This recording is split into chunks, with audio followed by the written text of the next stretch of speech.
Dear students, let's continue with our topic literary terms, and today we'll discuss the term antithesis.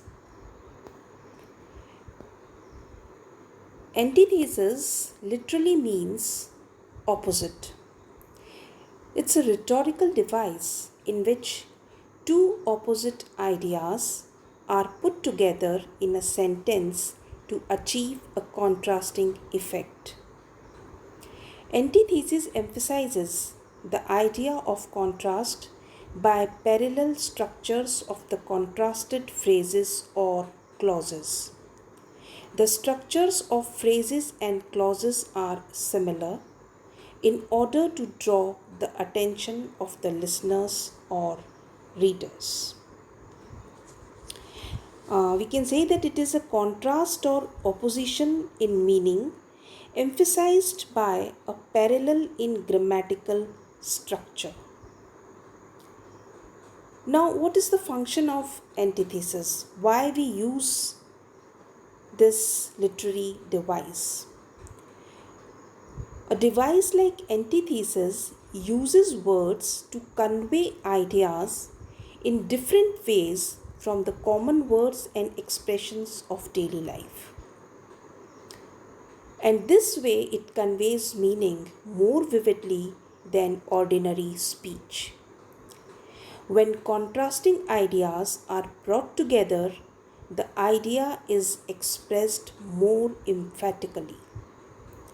As a literary device, antithesis makes contrasts in order to examine pros and cons of a subject under discussion and helps to bring forth judgment on that particular subject. Now, if we talk about certain examples, some famous antithetical statements, they have become part of our everyday speech and we use them now and then frequently in our arguments and discussions. Like, man proposes, God disposes.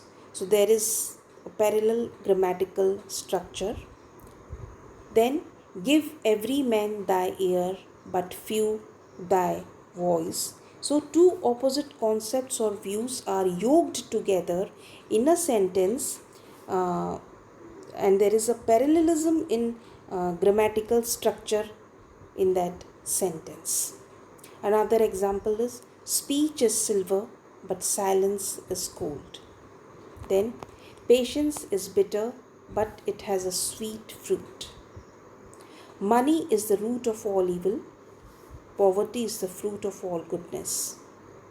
So, opposite ideas or views or concepts are yoked together, are combined together in a single sentence, and there is a parallelism in grammatical structure.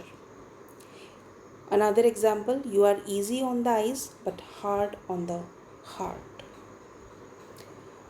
Then Alexander Pope, in an essay on criticism, says, to err is human, to forgive divine. And this is a very common antithetical statement which even we uses frequently. Fallibility is a trait of humans. We all know that we have human weaknesses in us. We commit errors. And God, the Creator, is most forgiving. So this is the meaning of this line. To err is human, to forgive divine. So it is a human trait, a human weakness that we commit mistakes, and God, the Creator, He is the most forgiving. Through these antithetical ideas, Pope reveals the basic nature of human beings. He wants to say that God is forgiving because His creation is erring. Then John Milton in Paradise Lost says, better to reign in hell than serve in heaven. Now here he is using the contrasting ideas of reign and serve, means to rule and to serve. And again, hell and heaven are two opposite or contrary ideas. and they are placed in this sentence to achieve an antithetical effect. Now, if we read the opening lines of Charles Dickens' novel A Tale of Two Cities, it provides an unforgettable antithesis example.